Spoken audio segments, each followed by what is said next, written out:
વાંઝા સાહેબે ખૂબ સરસ રીતે તમને એક શૈક્ષણિક સંસ્થામાં જે વાત કહેવી જોઈએ એ એમણે ખૂબ સરસ રીતે આપની સમક્ષ મૂકી.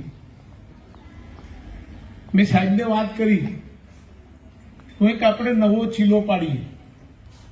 કોઈ પણ સ્કૂલમાં જઈએ તો એ સ્કૂલના વિદ્યાર્થીઓ અને શિક્ષક ભાઈ બહેનો એ જે નામની યાદી આપે એવા સરસ મજાના પુસ્તકો અમારા તરફથી એ મોકલાવાના છે.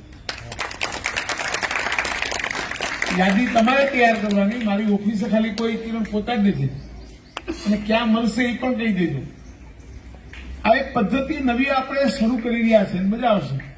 હું ઘણી વાર પહેલા જતો, ઘણી સ્કૂલોમાં જતો, હું લઈ જાઉં મારા બેટા, 2 બંડલ ભરી લેતો જાઉં. મને વાત હમણાં યાદ આવી એટલે મેં સાહેબને કીધું. અત્યારે મારે ખાસ આપને એમ કેવું છે કે શિક્ષણની બાબતમાં ખાલી લોકોના મગજમાંથી જે વાત કાઢવાની છે ને, એ સરકારી પ્રાથમિક શાળામાં બાળક મુકાય નહીં. આ વાત કાઢવાની વાતને આપણે પ્રાથમિકતા આપવાની જરૂર છે. બધાને કહું છું, વિનંતી. આના માટે શિક્ષક ભાઈઓનો ક્લાસ કરવો જોઈએ અને બહેનોએ ગામની બધી જ બહેનોને જ્યાં જ્યાં મળવા જાય જૂથમાં મલાવી અને ખાલી તમે હું કહું ને એક પ્રયોગ કરો. આ તમારી સ્કૂલના બાળકો 3જા ધોરણના કે 4થા ધોરણના અને 12થી જે ઇંગ્લિશ મીડિયમમાં હોય ને બીજામાં ચારે બાજુ દુકાનો ખોલી નાખી શિક્ષણની, આવા લોકોના બાળકોને સાથે બેસાડીને નિષ્પક્ષ વ્યક્તિઓ દ્વારા એનો ટેસ્ટ લો તો ખબર પડે કે તમારા બાળકો અને એના સ્કૂલમાં ભણેલા બાળકોમાં કેટલો ફરક છે. ખાલી ઈ સ્કૂલનો નંબર પહેલો કેમ આવે? સારા ડ્રેસમાં આવી જાય, સારા બુટમાં આવી જાય, સારી બસમાં આવી જાય. આ સિવાય કેમ કે ત્યાં જે શિક્ષકો ભણે છે, આ બધી પ્રાઇવેટ સ્કૂલોમાં તમે ખાલી વાલીઓને એટલું કહો કે એમાં જે ટીચરો કામ કરે છે, જે શિક્ષક ભાઈ બહેનો ભણાવે છે, એ પોતે કેટલું ભણેલા છે આટલું તો પૂછો ને પછી સ્કૂલમાં એડમિશન લેવા જવું જોઈએ બાળકનું. હું એટલા માટે વાત કહું છું કે મારી પાસે પણ આ નગરપાલિકા સંચાલિત સ્કૂલો ને આ બધું મને હોપેલું હોય ને, બધી અંબુજાની સ્કૂલ ને બધું, તો હું બધું જ જોતો આવું છું.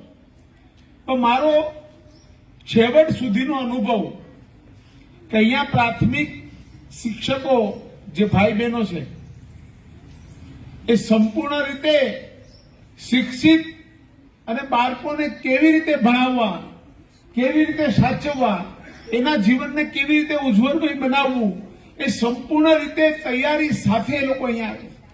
પણ ખાલી ખામી કેટલી છે આપણી? મારો છોકરો સરકારી સ્કૂલમાં થોડોક ભણે યાર, ગામને જાતે આમ ચકમકતી બસ આવીને ઉભી હોય, મારો છોકરો એમાં જ અહીંયા નહીં આવે.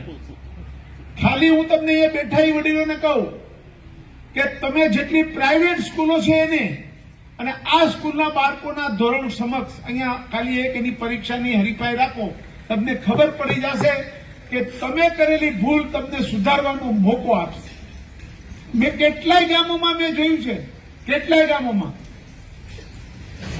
કે ત્યાં જાય છે, ભણાવે છે. શું હવે ત્યાં ભણાવવાના 2 પીરિયડ પૂરા થાય, 3જો, 4થો ને 5મા પીરિયડ તો ગદબ પડતો હોય ખેતરમાં. સમજાય છે મારી વાત? શું કહું છું તમને બધાને? એટલે તમે બાળકોના જીવન સાથે ચેડા ના કરી શકો. અમે બધા તો તમને માર્ગદર્શન આપી શકીએ, પણ ભારત લોકશાહીનો દેશ છે, સૌને પોતાના ધંધા કરવાની છૂટ છે. એમાં ધંધા જે ખોલીને બેસી ગયા છે ને, એ આપણે શિક્ષક ભાઈ બહેનો અને ગામના સમજદાર નાગરિકો આ વસ્તુનો ત્યાગ કરે અને આપણી જ સ્કૂલોને વધુ કેમ સારી બનાવી એના તરફ ધ્યાન આપે. કેટલી ફી હોય છે ખબર તમને બધાને? એક સ્કૂલની ફી કેટલી હોય છે? અહીંયાની કેટલી ફી હોય છે? કાંઈ નથી. તો પછી તમને આ બીજી બધી સ્કૂલોમાં કેટલી ફી લે છે? ઉલટી બાળકોને પુસ્તકો મળે, શિષ્યવૃત્તિ મળે, પૌષ્ટિક આહાર મળે, બધું જ મળે અહીંયા. અને ત્યાં ફી કેટલી છે? એમાં કોઈનું બાળક ભણતું હોય પ્રાઇવેટ સ્કૂલમાં, ફી બોલો.